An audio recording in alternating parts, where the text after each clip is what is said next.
Bismillahirrahmanirrahim.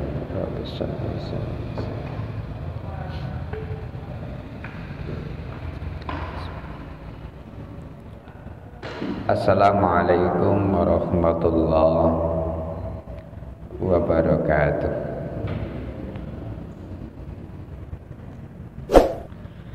Innal hamdalillah nahmaduhu wa nasta'inuhu wa nastaghfiruh wa na'udzu billahi min shururi anfusina wa min sayyiati a'malina may yahdihillahu fala mudhillalah wa may yudlil fala hadiyalah. Asyhadu an la ilaha illallah wahdahu la syarika lah wa asyhadu anna Muhammadan abduhu wa rasuluh la nabiyya ba'dah. Allahumma salli wa sallim wa barik ala nabina Muhammadin wa ala alihi wa sahbihi ajma'in, amma ba'du. Qala Allah ta'ala ya ayyuhalladzina amanu taqullaha haqqa tuqatih wa la tamutunna illa wa antum muslimun. Wa qala Allah aidan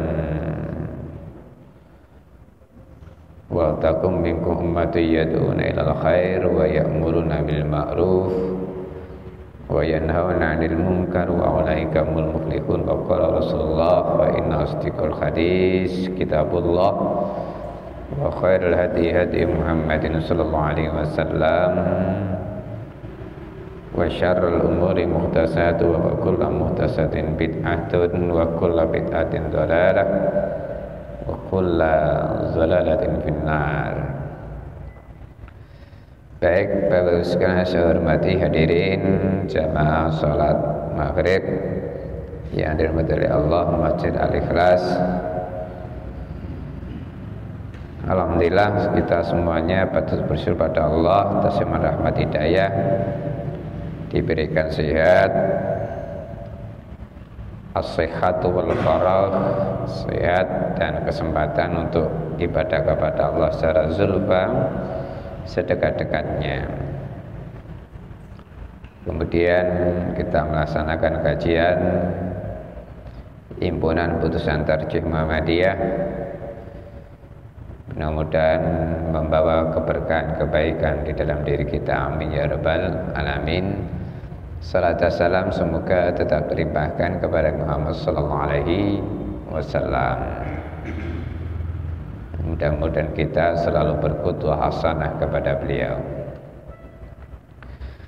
Baik, Bapak-bapak, Ibu sekalian saya hormati, melanjutkan kajian Himpunan Tarjih Muhammadiyah ini sekarang tentang al-imanu bil kutub. Di halaman 16 itu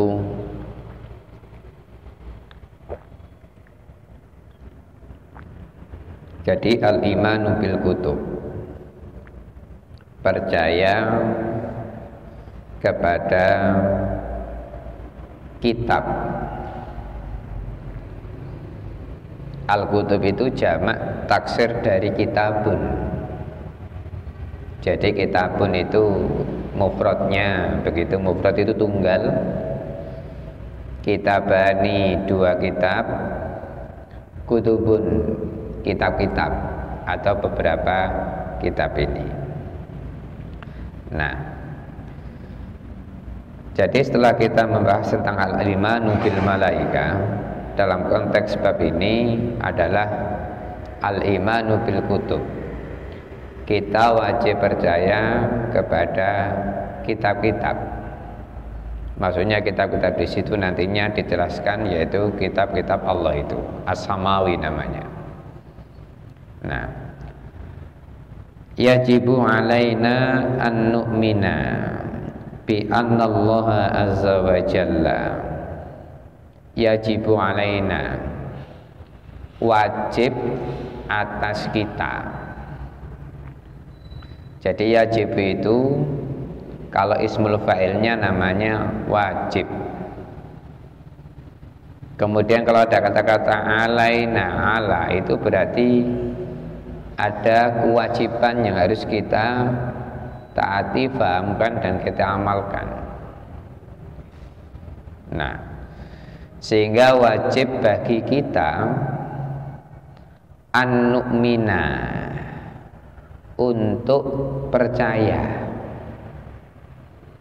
Di situ kalau kita fahamkan pakai fi'lul mudhari' namanya, kata kerja yang mana ada sifat kontinu dalam hidup kita untuk percaya itu. Nah, wajib kita ini percaya atas kita ini bi annallahu azza wa jalla, bahwasanya Allah begitu. Oke. Di situ ada harfu takkid lagi namanya. Anna itu sering difahamkan adalah bahwa. Tapi kalau inna sesungguhnya. Dua-duanya adalah merupakan harfu takkid dalam ilmu nahwu syarafnya begitu. Yaitu kesungguhan terhadap ketegasan pernyataan tersebut. Nah, bahwasanya Allah ini azza wa jalla, azza itu kan maha mulia, wa jalla perkasa ini, anzala kutuban, bahwasanya Allah ini menurunkan yang namanya kitab-kitab itu. Nah, kutuban itu jamak dari kitab yang kita pahamkan tadi. Jadi Allah menurunkan beberapa kitab-kitab itu. Kepada siapa? Ala rusulihi, atas kepada rasul-rasulnya. Nah, rusulihi, rusulun itu jamak taksir dari rasulun. Makanya sering dikatakan rasul itu adalah utusan. Jamak taksirnya adalah rusulun, yaitu ada beberapa rasul-rasul yang diberikan oleh Allah, diamanati terhadap kitab-kitab yang dipegang itu nanti. Nah, makanya dikatakan rusul. Nah, di situ ada rusulihi, rasul-rasulnya. Itu kembali dhamir muttasil kembali kepada Allah, karena Allah yang menciptakan. Nah, atas rasul-rasulnya begitu, nya kembali kepada siapa? Allah. Lah, untuk apa? Li islahil bashar. Li itu artinya untuk. Islah perbaikan, kebaikan. Al-bashar manusia, manusia. Nah, artinya apa? Untuk kebaikan-kebaikan manusia. Karena manusia itu kalau toh enggak dipegangi dalam konteks kehidupannya kebaikan, mohon maaf, di luar ketentuan, maka nanti berbuat mafsadat wal madarat, yaitu kerusakan dan mudarat dalam hidupnya. Nah, berarti apa? Allah ini menghendaki kebaikan terhadap hambanya manusia-manusia ini lewat rasulnya. Rasulnya diberikan namanya kitab itu. Fi dinihim, di dalam agama mereka. Di situ pakai kata dinun. Dinun itu satu agama, mufrad. Tapi kalau pakai adyan, jamak taksir dari dinun, dinun dinani, adyan artinya beberapa agama. Nah, di sini yang dikatakan ini dinihim, agama satu buat mereka. Tidak pakai kata-kata adyanihim, beberapa agama atau agama-agama buat mereka. Berarti Allah menghendaki cuma satu agama. Nah, Nah, satu agama itu di Al-Quran, bismillahirrahmanirrahim, inna dina indallahil Islam, itu dalam surat Al-Imran insyaallah 19 itu.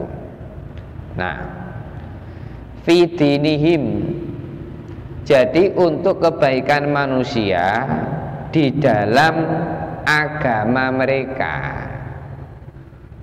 Nah, satu agama itu ya agamanya Allah, yaitu tauhid yang berupa Islam ini. Karena ngomong percaya kepada kitab Allah, yang kitab Allah itu adalah rukun dari rukun iman.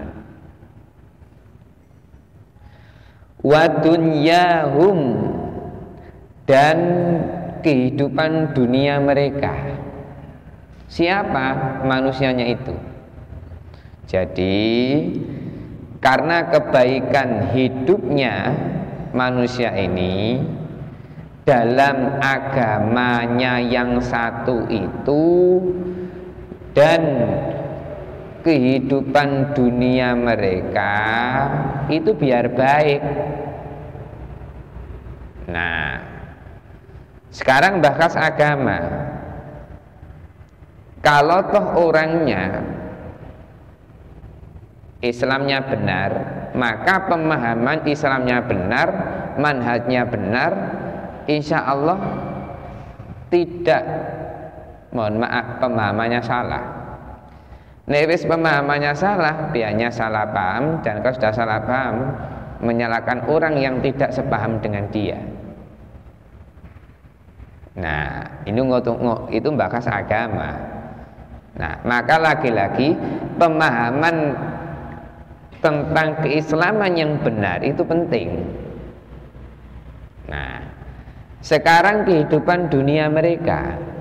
Nah, ngomong kehidupan dunia itu, ya toh, sering kita pahamkan kata ad-dunya itu berasal dari kata dana yadna, artinya itu dekat, sifatnya sementara.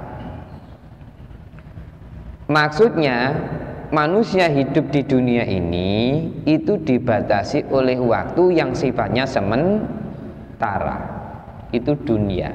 Sehingga di Indonesia kan jenenge dunia.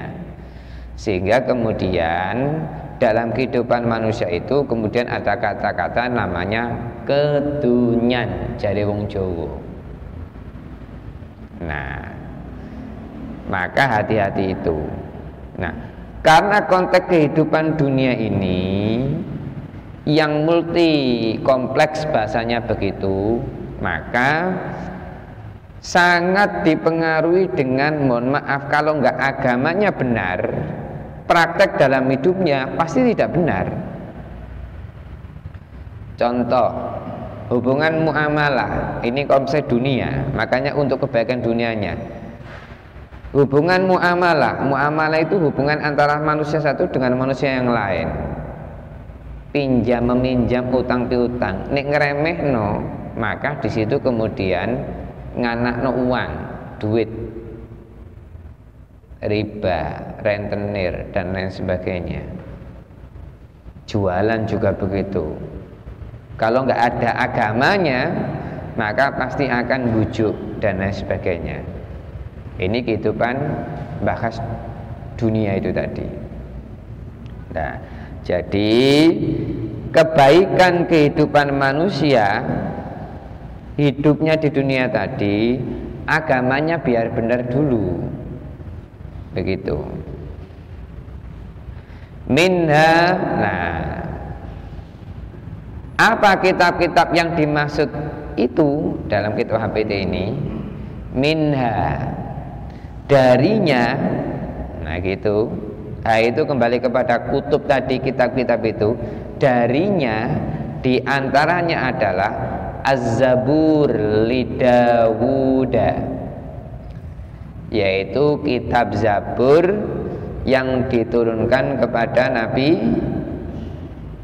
Daud. Zabur kepada Nabi Daud itu. Yang kedua, wat Tauratu li Musa, kitab Taurat kepada Nabi Musa.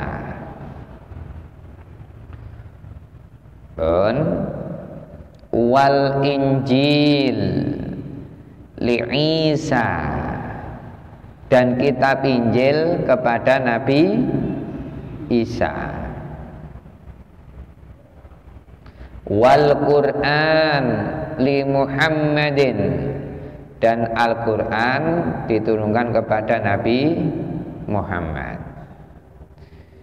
Jadi diantaranya yang disebutkan tadi ada 4 kitab yang diturunkan kepada Allah kepada Nabi yang ia kehendaki tadi.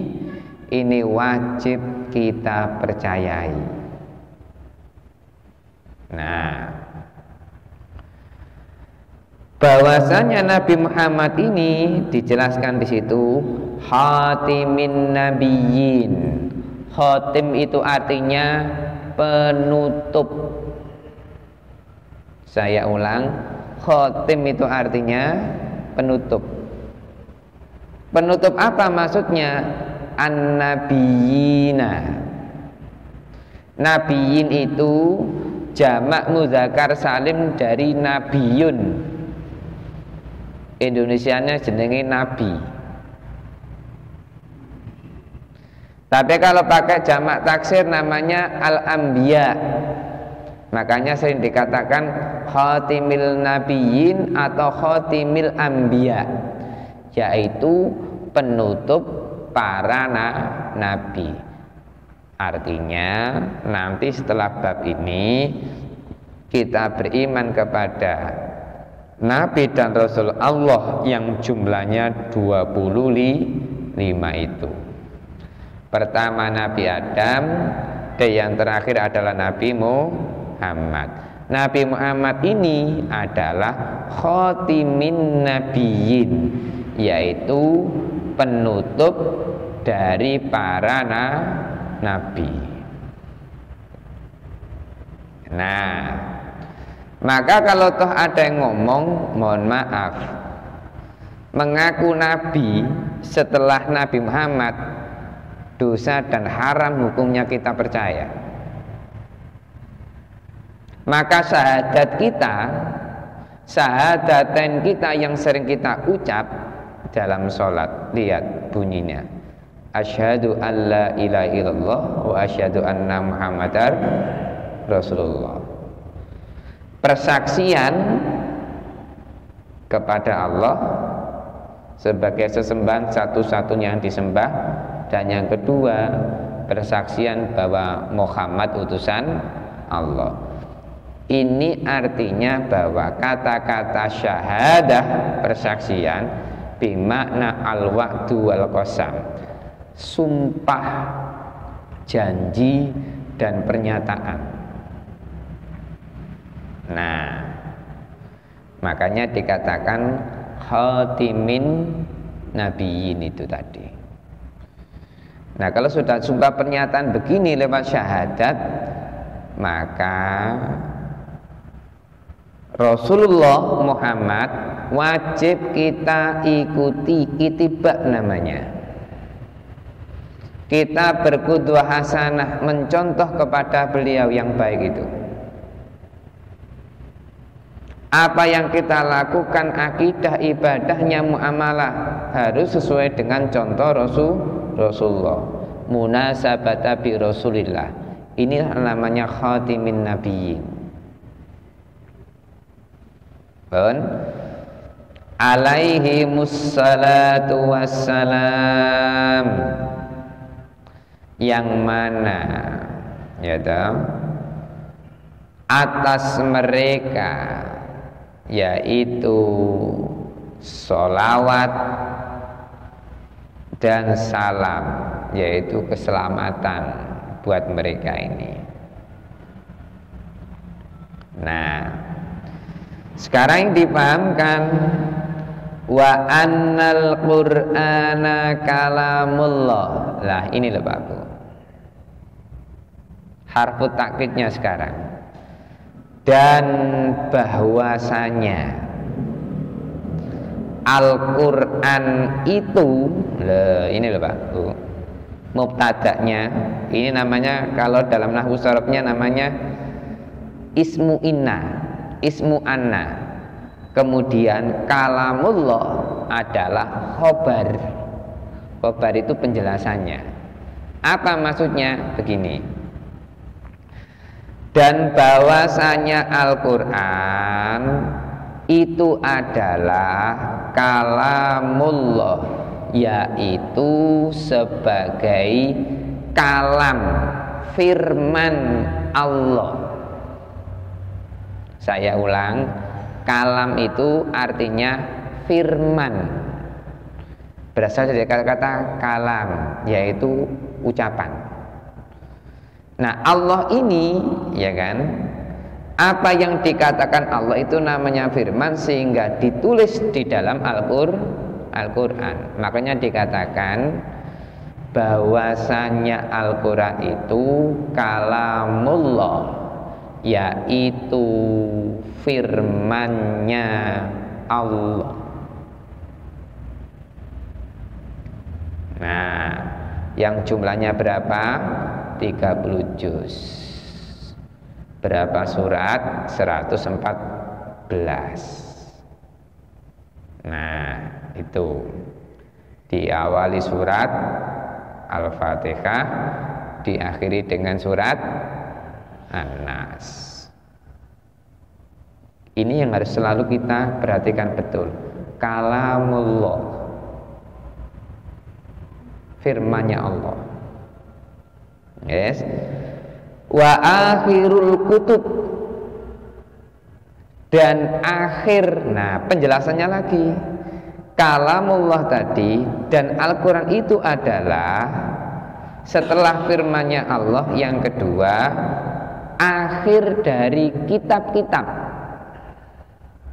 Berarti setelah Al-Quran tidak ada kitab lagi yang diturunkan Allah. Gitu masalah, penjelasannya begitu akhirnya. Wa akhirul kutub al-munazzalah. Nah, dan akhir kitab-kitab yang diturunkan. Jadi kalau tadi sebelumnya Injil, sebelum Al-Quran ada kitab Injil kepada Nabi Isa, sebelum Injil ada Taurat kepada Nabi Musa, sebelum Taurat pada Musa, Zabur kepada Nabi Daud. Nah, yang terakhir Al-Quran ini sudah, maka sudah tidak ada kitab lagi, karena Al-Quran sudah terakhir yang diturunkan oleh Allah. Mulanya kalau ada orang, mohon maaf, buat kitab aneh-aneh, terus gak usah percaya. Nah, masalahnya kadangkala, mohon maaf, penafsirannya itu kadang-kadang kalau toh pakai hati yang bersih, firman-Nya Allah, maka akan melahirkan pemahaman Islam yang benar. Tapi kalau toh menafsirkan pakai nafsu tendensius, akhirnya ngomong kepentingan ambisi. Nah, maka hati fitrah dalam surat Rum ayat 30 dan keilmuan itulah yang harus kita pahamkan untuk menafsirkan Al-Quran itu. Jangan sampai nafsu, tendensius, kepentingan dan lain-lain. Nah, bahaya akhirnya. Wa annahu yastamilu ala ma lam yastamil alaihi ghairuhu, dan bahwasanya, ini loh Pak Bu, dan bahwasanya kembali kepada Al-Quran tadi, dhamir mutasil, yastamilu, yang mana istamala yastamil itu artinya memuat, mencakup. Bahasanya masalah apapun ya toh, itu sudah terjawab di Al-Quran. Sudah cukup, sudah untuk kebaikan manusia tadi, agamanya dan kehidupannya. Nah, itu bahasanya. Ala malam, yang mana memuat mencakup, ya toh, ala malam yastamil alaihi ghairu, yang mana tidak dimuat, tidak tercakup atasnya selain di Al-Quran. Kesimpulannya apa? Al-Quran ini adalah menyempurnakan semua kitab yang terdahulu. Terjawab sudah semua. Nah, sehingga ya kan, masalah apapun sudah terjawab. Makanya dikatakan yastamilu, memuat apa saja yang ada di dalamnya, dan yang tidak dimuat sebelumnya ghairu itu sudah ada di dalam Al-Quran. Minas syara'i, dari syariat-syariatnya. Syariat itu begini Pak, syara'i itu jamak taksir dari syariah. Syariat itu secara harfiah adalah thariqah, yaitu jalan. Bahasa agamanya kenyan begini, Allah itu Tuhan kita yang kita sembah. Nah, karena Allah ini Tuhan yang kita sembah, sehingga pemahaman keimanan kepada Allah, maka tauhid mengesahkan pada Allah. Nah, sekarang bagaimana cara kita menyembah kepada Allah? Lah, cara menyembah inilah namanya syariat. Syariatnya bagaimana? Rukun Islam, syahadat, sholat. Nah, ini syariat. Lambah syariat itu adalah di Al-Quran, kemudian diberikan penjelasan kepada Nabi, sehingga namanya sunnah hadis itu. Kalau toh tidak ada, maka ngawur, gawe coro dewi-dewi. Nah, nek coro dewi-dewi itu orang terdahulu jenenge aliran kepercayaan, tidak syariat. Sehingga lah, maka syariat itu jamaknya adalah syara'i, artinya jalan menuju ibadah kepada Allah. Toto corone, bahasanya begitu, syariat. Maka contoh sholat, syarat sah sholat adalah wudu. Wudu bagian dari toharoh. Nah, sehingga orang itu kalau toh sholat nega wudu, berarti tidak sah sholatnya, karena wudu adalah syarat sah sholat. Nah, ini syariatnya. Sholat pun begitu, diawali dengan niat, kemudian takbiratul ihram. Nek dijujuk langsung ruku, maka melanggar syariat dan lain-lain. Ini namanya asyara'i, namanya jamak dari syariah, yaitu secara harfiah adalah jalan, pemahaman agamanya adalah tata cara ibadah menuju tauhid kepada Allah. Itu kalau nggak dipahamkan begitu, itu akhirnya nanti salah kaprah.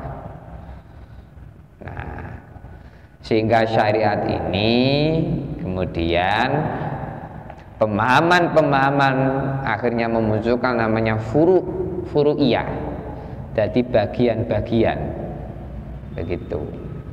Yes.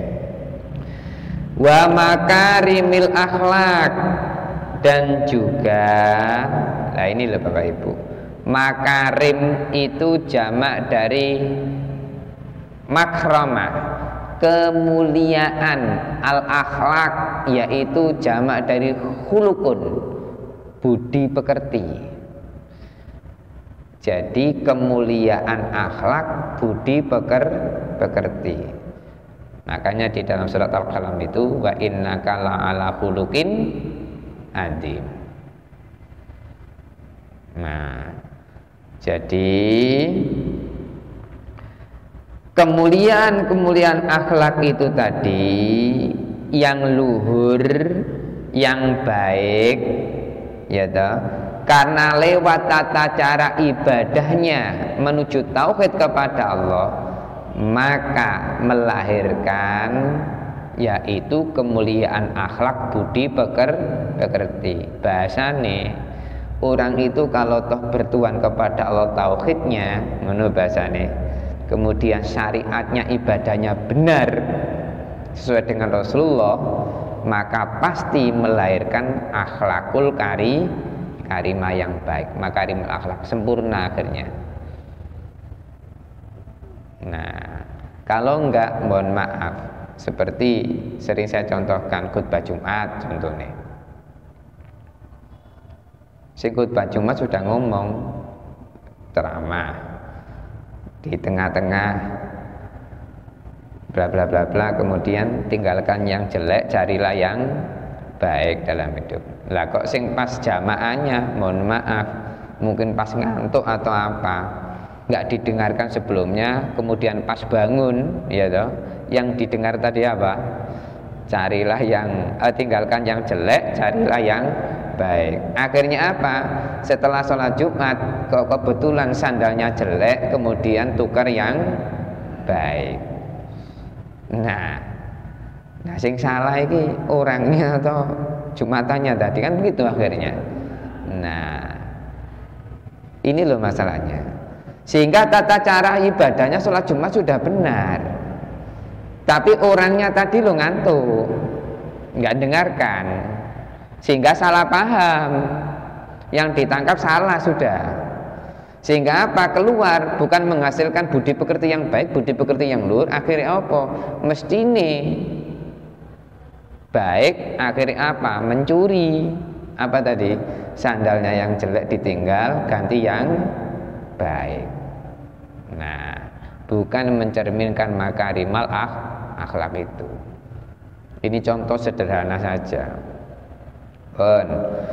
Wa fadailil ahkam, dan fadilah hukum. Apa maksudnya? Fadail itu jamak dari fadilah, keistimewaan, keutamaan, gitu.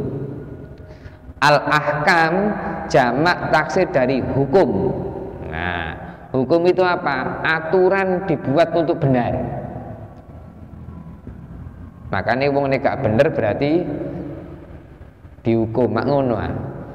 Sarjana hukuman itu kan, begitu kan, lucu kan. Nah, mestinya kan ngerti hukum, tapi akhirnya apa? Tidak memahami hukumnya, akhirnya malah jadi dihukum. Nah, lah agama itu lewat kitab itu tadi diaturlah kehidupan kebaikan manusianya lewat agama yang satu itu tadi, Islam, dan dunianya, ya toh. Disitulah ada keistimewaan-keistimewaan hukum yang mengatur di dalam hidupnya. Nah, kalau nggak diatur dalam kehidupannya, ngawur. Contoh di Al-Quran, Pak Bu, wasariku wasarikatu faqta'u aydiyahuma, pencuri laki, pencuri perempuan, maka wajib dipotong tangannya. Itu kan hukum. Syariatnya mestinya harus menjalankan. Nah, maka gitu. Kalau toh dijalankan, potong sudah. Kita yakin menis gak ono sing nyolong maneh. Maka konsekuensinya apa? Wong nyolong mesti dipotong tangannya. Meneh wis gak nyolong maneh sudah. Yes. Ini. Tapi orang pintar sekarang kan macam-macam dalam konteks pemahamannya. Saya nggak mencuri kok Pak, tapi saya kan korupsi saja. Korupsi itu kan nggak ada ayatnya di Al-Quran loh. Nah, korupsi itu kan bahasa sekarang, tapi kan sama dengan sariko yasroku, yaitu mencuri. Orangnya namanya sarik, pencuri. Nah, ini hukum. Nah, itu tentang muamalah tadi. Belum lagi tentang akidah, ibadah-ibadah yang lain dan lain sebagainya tadi. Itulah namanya fadhailul ahkam itu. Lah, nomor-nomor itu nanti ada dalil-dalilnya sebagai penguat yang insya Allah di halaman selanjutnya nanti. Nah, ini sekarang yang harus kita perhatikan. Tanbih. Kita perhatikan. Yajibu alaina an nu'mina bima ja'a bihin Nabi sallallahu alaihi wasallam. Wajib atas kita untuk apa? Percaya bima ja'a, dengan apa saja yang datang kepada Nabi. Bahasanya yang didatangkan kepada Nabi itu wajib kita percayai. Karena apa? Rasul tadi khotimin nabiyin, penutup para nabi.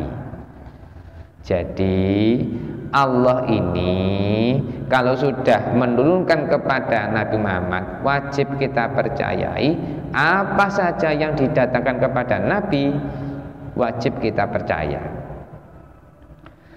An-Nabi sallallahu alaihi wasallam wa huwa al-Qur'an. Apa yang dimaksud? Yaitu wa huwal Qur'an. Tiada lain adalah, huwa itu dhamir mufasil, penegasan. Benar-benar yang dimaksud itu adalah Al-Qur'an. Maka Al-Quran ini ya toh, kepada Nabi Muhammad, makanya bahasa kita Nabi Muhammad itu ibaratnya seperti Al-Quran yang berjalan. Nah, karena semuanya firman-Nya Allah sudah ada di situ. Wa ma tawatarul khabaru anhu tawaturan. Nah, ini loh. Dan apa yang sifatnya mutawatir khobarnya anhu, tentang kabar, penjelasan-penjelasan dalam Al-Quran, di Al-Quran itu tawaturan sohihan, benar-benar mutawatir yang benar-benar benar, betul menurut. Itu kalau kita pahami namanya nahwu sorobnya adalah al-maf'ulul mutlak namanya. Apa itu maksudnya?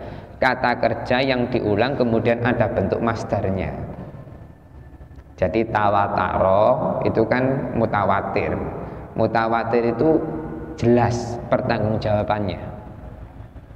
Ditambahi lagi anhu tawaturan. Nah, maf'ul mutlak namanya. Jadi Al-Quran yang dibahas Muhammad itu tadi sifatnya mutawatir, jelas pertanggungjawabannya. Di situ ada penjelasan kabar apapun, berita apapun, kondisi apapun terjawab secara mutawatir, sohihan, mustaufiyan, benar-benar betul, mana bahasanya, mustaufiyan, cocok, li syurutihi wa innama yajibul i'tiqad, untuk syarat-syaratnya. Itu syarat-syarat yang ada di dalam mutawatir itu, ya kan? Wa innama yajibul i'tiqad ala ma huwa sharih, dan sesungguhnya wajib iktikad, yakin. Loh Pak, Bu, iktikad itu artinya apa? Yakin. Iktikad itu berasal dari kata akad, ikatan. Apa maksudnya? Ikatan seorang hamba dengan Allah maka ada keyakinan, tidak terbantahkan. Berarti benar-benar yakin, tidak ada ragu di situ. Itu i'tiqad namanya. Makanya sering dipahamkan namanya akidah. Nah, kalau dalam bahasa masdarnya jeneng akad. Akad nikah, jual beli. Pelan dikit, alama huwa sori fi dzalika, yaitu sebagai penjelas di dalam itu fakot saja, wala tajuzu ziyadah, dan jangan ada nambah-nambahi, tidak boleh nambah-nambahi. Ini loh Pak Bu, tidak boleh nambah-nambahi. Ziyadah itu nambah-nambahi. Alama huwa qat'iyun, bahwasanya Al-Quran itu sifatnya qat'i. Qat'i itu apa? Jelas. Qat'i, mutlak sudah. Bidhonnin, jangan sampai bidhonniyin, jangan sampai ada prasangka-prasangka. Ngono, liqauli ta'ala, sebagai penguat firman-Nya Allah, inna dzanna la yughni minal haqqi syai'an, surat Yunus ayat 36. Sesungguhnya prasangka itu tidak memberikan sedikit pun berguna dari suatu kebenaran.